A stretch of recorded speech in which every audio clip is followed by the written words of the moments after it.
The war of words between a group of evicted farmers and the landlord at Font Estate continues.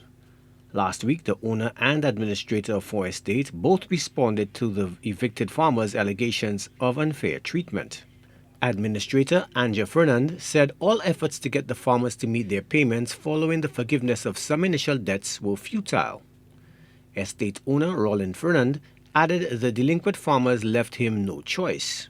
He claims the grace periods were more than generous and extensions in some cases offered at the start of the lease period and after recent natural disasters. But one of the farmers, Joshua Suraj, is hitting back with counterclaims that there was no realistic chance to settle the debts and recoup the crops. I'm not the only farmer that was affected by that. We have at least 5 farmers that's affected by that decision the landlord has been making. But the landlords insist they went above and beyond to accommodate the farmers. Suraj dismisses these claims. He outlined the plight of 5 farmers, alleging the Font Estate landlords' actions were unjust and supposedly denied them access to the harvest on those lands, with new tenants reaping what they sowed. Suraj is adamant that the farmers who till the land should have access to the crops for transplantation. What I'm saying, on that half of my farm, I had 85 watermelon trees at $12, that's $1,020. I had 860 banana plants at $15, that's $10,320. 10 year I left it for him. And planting I left it for him. Drainage on that farm he took cost me $17,000. So half of that farm is $8,500 I spent in drainage. Plowing $6,000. He was the one who plowed the land. That's a total of $25,840 he just took from me. That was the first phase. I'm not even talking about the second phase, what he did just recently. That's half of the farm he took in January 2022. Okay, you say you did not give us 6 months grace period.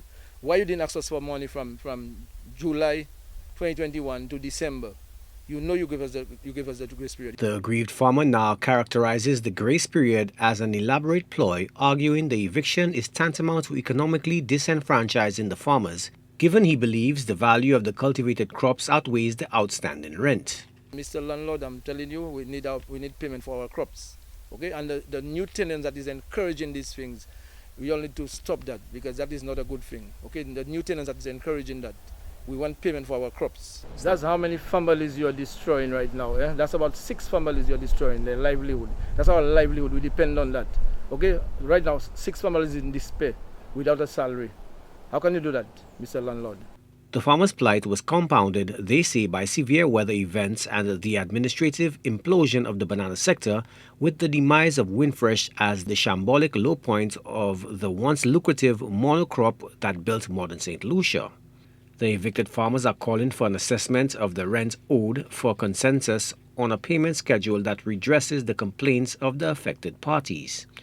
Joachim Du Plessis, HTS News Force.